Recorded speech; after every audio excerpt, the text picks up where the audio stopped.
What's up everyone? So did you actually know that pharmacists can work in biotech industry and in their lifetime as their career progresses can make over $200,000 as compensation? If you did not know that, stick around in this video and I'm going to be talking about exactly how pharmacists can do that.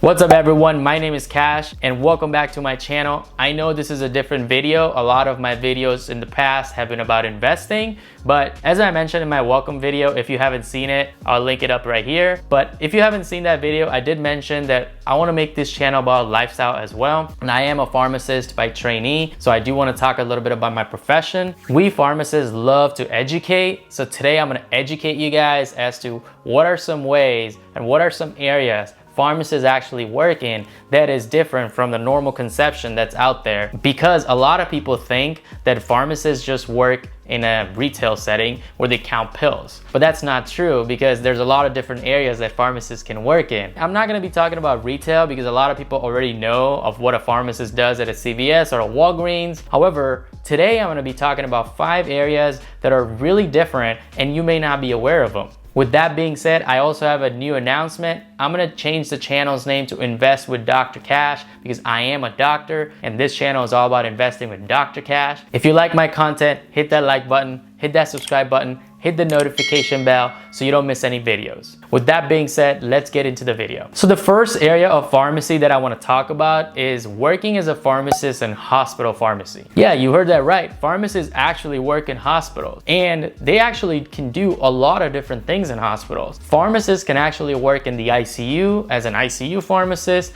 They can work in the OR as an OR pharmacist. They can work in NICU, which is like neonatal intensive care units, as a NICU pharmacist. They can work in bone marrow transplant unit as bone marrow transplant pharmacists. So there's a lot of different areas that pharmacists can actually work in a hospital. And you might just already be like, wait, I didn't know any of this, and I'm glad that I clicked this video. If you're already liking this content, take a second and hit that like button on the bottom and support me on my journey. I also want to talk a little bit about how can pharmacists actually work in hospitals. There's multiple different ways. After pharmacy school, most of them actually go through 1 or 2 years of training, which is called as a residency program. And during those years, they get proper training on those job skills, and they really cultivate that clinical mindset, that clinical skills that they need when they're actually in a hospital, because working in a hospital is intense. You got to work with IV meds, you got to work with doctors and nurses on a much closer level, you got to monitor all these meds,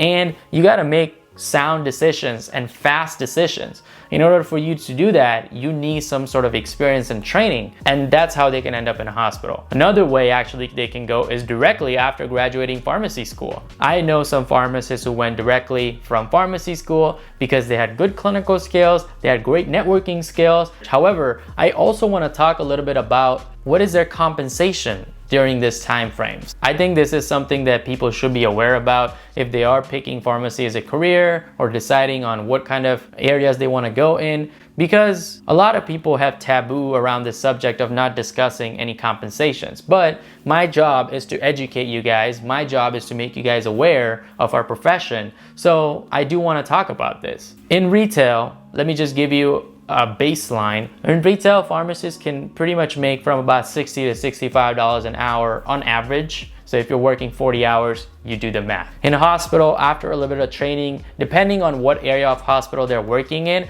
the pharmacists can typically make from 70 to 75, even go up to $80 an hour if they're working in the ER. Of course, compensation is not the only reason you should be going in the area. There's other things that you should be considering if you do decide to become a pharmacist in hospital. Well, one of the things is you like working with IV medications, you like working with doctors, you like working with nurses, and you like using that clinical knowledge that you developed during pharmacy school to actually implement it firsthand in a very critical care situation. And if you're one of those people, you're gonna love working in hospitals. With that being said, let's talk about the next area of pharmacy, which is managed care. Managed care? You might be wondering, what is managed care? I've never heard of it. I didn't even know that was something that you can do in pharmacy. Think about managed care as an area of pharmacy where pretty much things are decided as to what drugs are going to be covered by the insurance companies and what are some things that are not going to be covered. Just for simplistic terms, I'm going to talk about it as a very simple overarching area where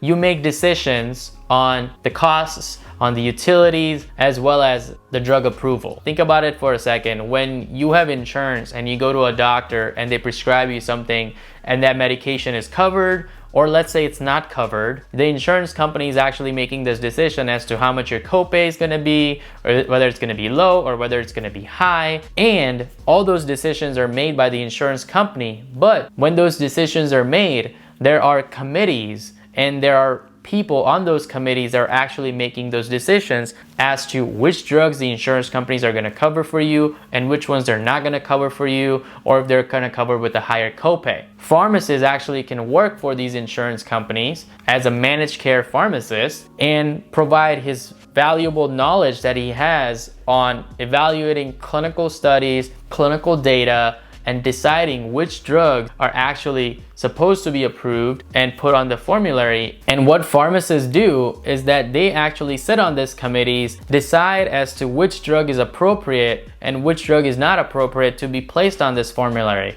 Of course, they're not the only ones making these decisions, but that's not the only thing that they can do in this area. There's other things that they can also do. They can actually make some pretty good money doing this as well. The rough salary is around $130,000 as well when you're starting out, and as you move up, the salary continuously goes up as well. So when you're calling those people at Optum, when you're calling those people at Aetna, sometimes you're actually speaking with pharmacists. Now, the third area I want to talk about is an area that I feel a lot of people don't know. That is pharmacists working in pharmaceutical industry. Now, this was really interesting because a lot of people don't know that pharmacists work in pharmaceutical industry, or they think that pharmaceutical industry people are completely different. But that's not really true because the pharmaceutical industry has pharma in its name. It makes sense that pharmacists can actually work there. They can work in drug development process, they can work in departments which are clinical development, which is pretty much focused on evaluating studies,